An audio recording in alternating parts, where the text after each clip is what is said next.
Welcome to the 2018 Group Projects Abroad Advanced Language Long-Term Technical Assistance webinar. My name is Tanyelle Richardson, and I'm a member of the IFLE staff. Today we're going to discuss the 2018 application process. Today's agenda consists of the program purpose, eligibility, project types, project phases, financial provisions, selection criteria, and application tips. The purpose of the Advanced Language GPA grant is to provide institutional grants to support overseas training in modern foreign languages. For 2018, the Advanced Language Projects Grant Competition projects the following: up to $250,000 for the maximum award. Average award size will be $185,000, and we hope to make 15 new awards.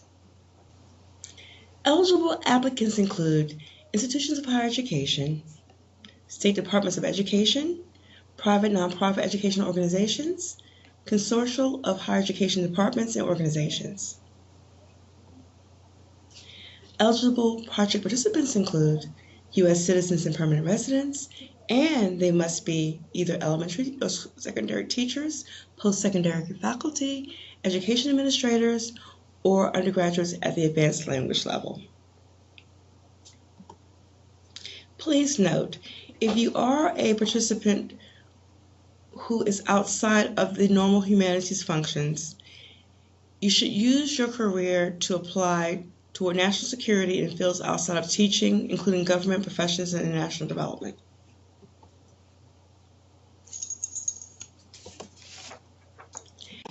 Now, the project features include languages of the host country, maximum use of local institutions and personnel. Training must be at the advanced level, equivalent to at least 2 academic years, and projects must take advantage of the advanced language training opportunities that are not available in the U.S. Regarding the time frame, projects can be up to 1 full year, or they can be as short as 6 weeks minimum. Each participant must have at least 120 contact hours, and you must have at least 11 participants during the in-country portion. Now let's go to the program priorities. We have 3 types of priorities: absolute, competitive preference, and invitational priorities. For the 2018 competition, all applicants must meet the absolute priority.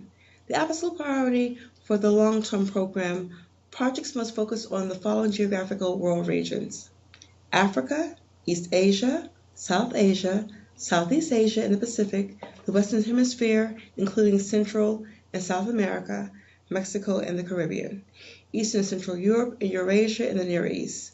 We will not accept any applications in Western Europe. There are 2 competitive preference priorities for the FY 2018 competition, totaling a maximum of 4 additional points. The first one, applications for GPA long-term projects for MSIs. We are giving 2 additional points for applications from the MSI community. Competitive preference number 3 would be substantive training and thematic focus on less commonly taught languages. Applications that propose projects that provide substantive training and thematic focus on modern languages except French, German, and Spanish. Components of the application. In the introduction phase of the application, this is where the applicant will really tell us a little bit about themselves, who they are, the need for having the advanced language project, the language of concentration and study, why they chose the host country, and the objectives of the advanced language project. Each project is required to have a pre-departure phase. This should be at least 16 contact hours and can be done virtually or in person. This should include material on the country. It should include advanced reading material as well as language assessments.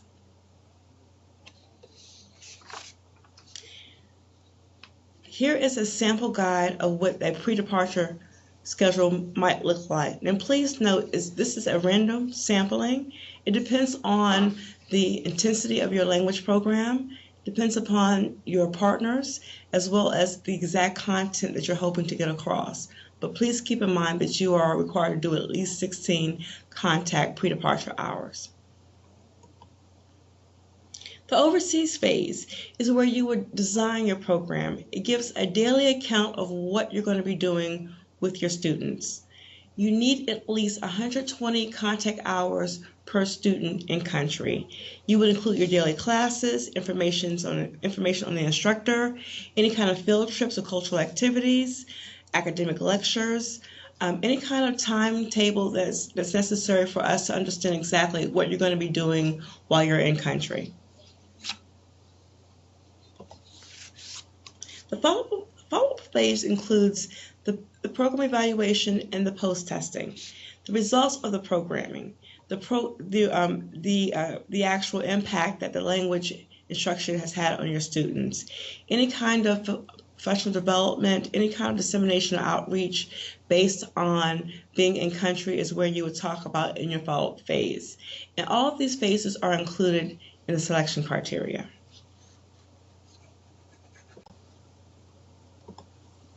Now let's address the selection criteria. The selection criteria is the most important part of your application. This is where you would answer each criterion distinctly as well as follow the sub-criterion within the scheduled criterion. Under the plan of operation, which is worth 20 points, this is where you will talk about who your team would be. Any kind of major responsibilities, any kind of objectives that you are hoping to accomplish, timelines, level of class size, recruitment, anything that's dealing with your program, your whole plan of being in country, as well as what's led up to you hosting the actual language is where you will discuss it in this section. Key personnel worth up to 10 points is also important. This is where you'll talk about the U.S. project director, their subject matter expertise, identify any other key personnel, both in country as well as domestically. Qualifications, extremely important. Language qualifications are important when you're dealing in developing your in-country program. You should include the actual vitas and resumes of both your domestic partners as well as your in-country partners, co-sponsors, and the time commitment dedicated for each key personnel. Budget and cost effectiveness worth up to 10 points. This is an extremely important and comprehensive section as well. This is where you'll talk about how you're hoping to spend the federal funds. Now remember, you must spend the entire federal funds, your federal funds, in country. We're asking for any kind of expenses related to your language acquisition programming, salaries, key personnel honorariums, anything that will require you giving a outlining of how the money will be spent will be in this section. Please note, although matching is not required, we do encourage matching when you're looking to leverage your funds in country as well as domestically. Talk about cost sharing here, how you're going to be using the funds domestically as far as any costs from each of the fellow participants, as well as any other cost sharing activities you're hoping to include in your budget narrative.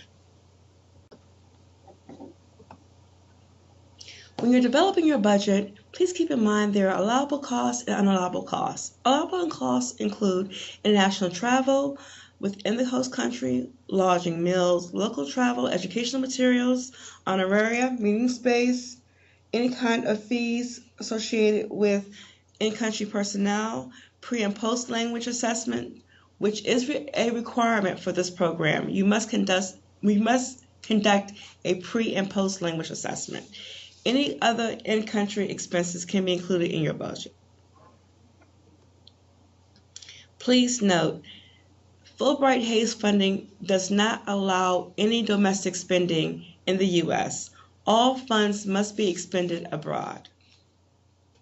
As I mentioned before, funds can be used for lodging and meals, international travel within the host country, honoraria, educational materials, local administrative fees, and evaluators.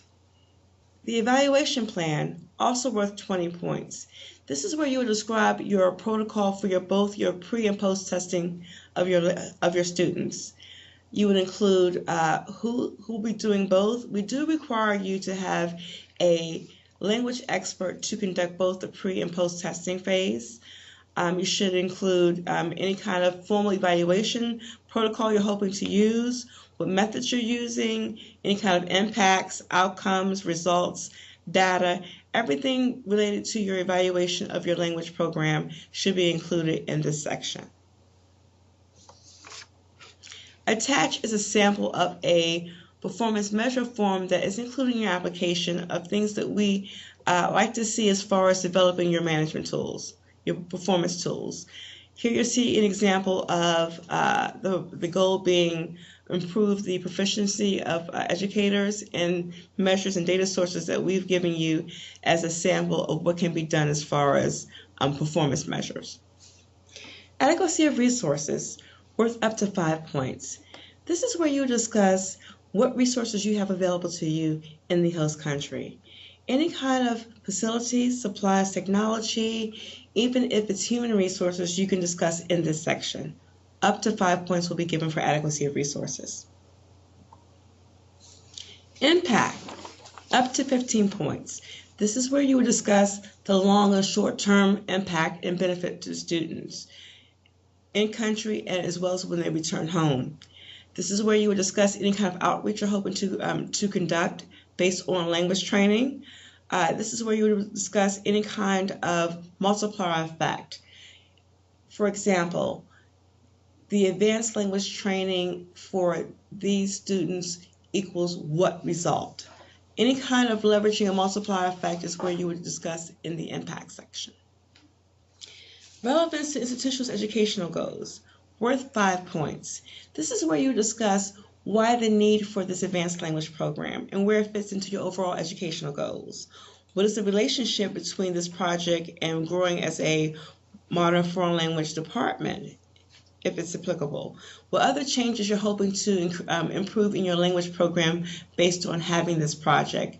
This is the section that you will discuss that. The relevance, up to 5 points. The need for the overseas experience. Again, this is where you will discuss why it's important to have this Group Projects Abroad advanced language program at your institution or in your organization. How this will benefit and impact overall the improvement of globalization on your campus, any kind of benefits gained, of course, anything dealing with the language and how it will improve the overall internationalization goals of your institution is why you would is where you would include that in this section. GEPR measures are based on the impact overall for our program. And for the long-term program, the GEPR measure is as follows. The percentage of GPA long-term projects who will increase their reading, writing, and listening and speaking foreign language skills. This GEPR measure is for the entire program. This is how we prove to Congress that our programs are vital and important. We collect this data from each of our applicants as well as our grantees. The appendix section, although optional, is extremely important. Here's where you would actually discuss the orientation schedules, any kind of agenda items, any kind of resumes, CV, letters of support, in country as well as domestically, any kind of examples of evaluation or syllabi or anything that's related to the overall project itself. The overall proposed program will fit in the agenda, in the appendices section. Application tips. To be successful under the Group Projects Abroad Advanced Language Program, we found the following to be true. Reviewing abstracts of funded proposals was always helpful. Contacting grantees for advice and assistance based on their past experience. Developing linkages abroad, especially with those places that you're hoping to develop programs. Reviewing facts and reviewing the guidelines clearly and directly.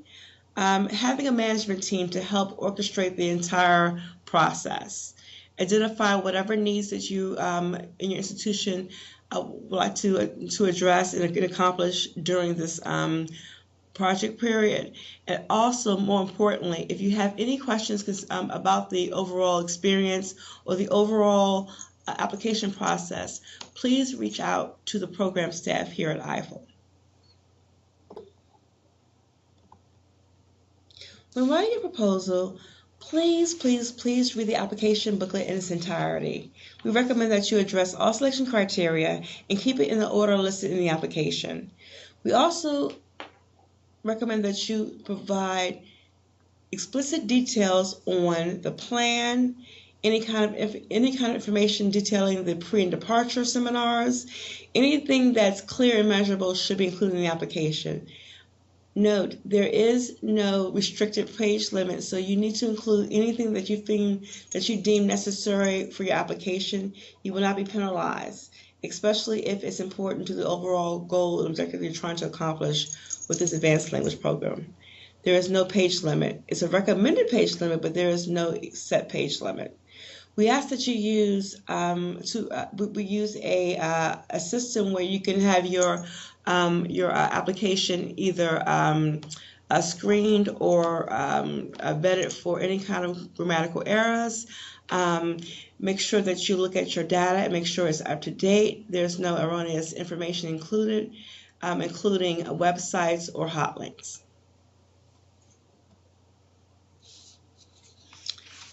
Please, we also encourage you to register for grants.gov well in advance of the due date.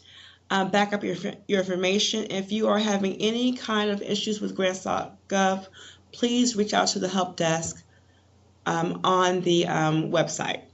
Do not wait till the last minute. Remember that the process must be completed by the end of the fiscal year. For us, will be September 30, 2018, and you will hear back from us whether or not you're successful or not by that date. You'll receive your complete scores and comments, and you'll receive an information packet if you are successful on how to implement your program.